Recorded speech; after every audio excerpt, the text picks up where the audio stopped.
You're reading books. You're watching tutorials. You're setting goals. You're grinding. You're doing everything the gurus tell you to do. And yet, the needle barely moves. You feel stuck. You feel frustrated. You wonder, what's wrong with me? Here's the truth nobody wants to say out loud. It's not about how hard you're trying. It's about what you're repeating. Let's break down why all your effort isn't leading to real growth and how to finally change the game. You're stuck in the practice trap.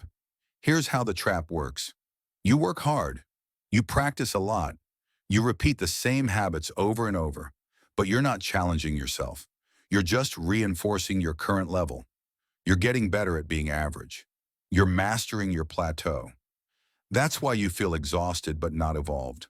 Because effort alone doesn't cause improvement. Strategic discomfort does. Comfortable effort is the enemy of growth. Trying hard feels noble. It looks productive.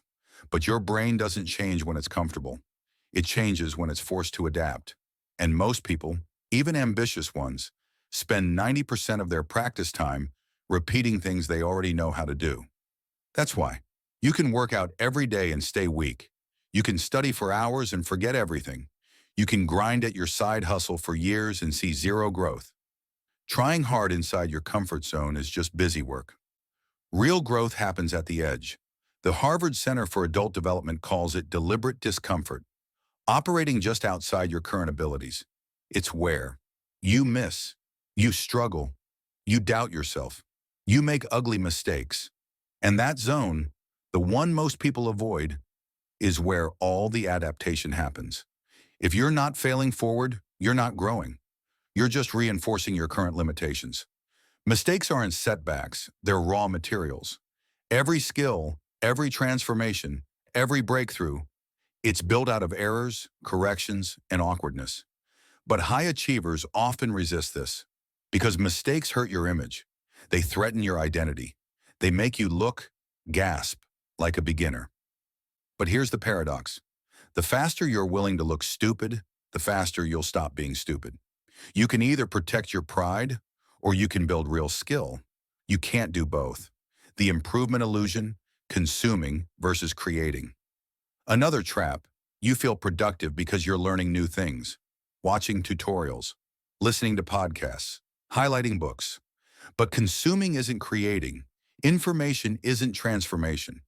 Real learning requires output. Until you practice what you learned, badly, awkwardly, publicly, you haven't learned anything. Your brain can only rewire through struggle, not through absorption. You're not behind because you lack information. You're behind because you lack reps under tension. How to actually start improving. All right, let's get tactical. 1. Play in the ugly zone. Spend at least 30% of your practice time where you feel clumsy, slow, confused, frustrated. If you're not messing up, you're not pushing hard enough. Train your ego to love the ugly zone. That's where all the magic happens. 2. Set process goals, not outcome goals. Instead of, I want to lift 100 kilograms. I want to make 10K this month.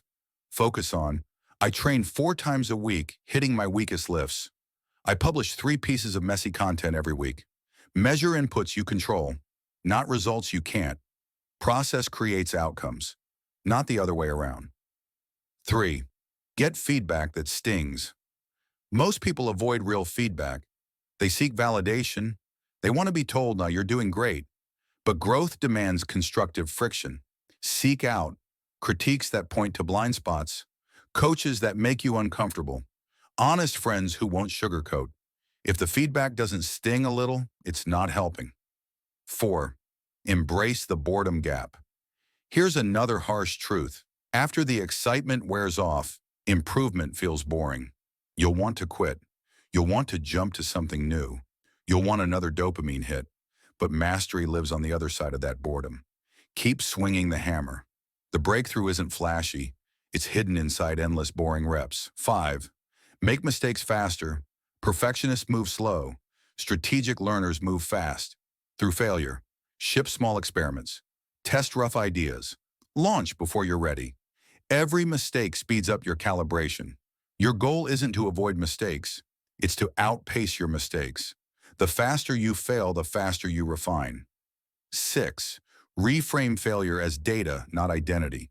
When something flops, don't say, I'm bad at this. Say, I just got valuable data. Treat every setback like a scientist, not like a critic. What worked? What didn't? What's the next tweak?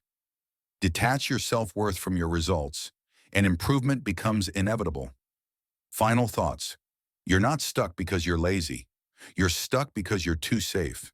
You're trying hard, but you're not trying differently. You're sprinting in circles instead of stretching into new shapes. Effort without strategic discomfort is just disguised stagnation. So here's the move. Step into the ugly zone. Fail forward. Get messy. Stay awkward. Stay in motion. You don't need to try harder. You need to try scarier. Growth isn't reserved for the fearless. It's reserved for the ones who keep moving while scared.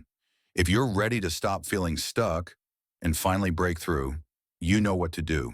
Let's move.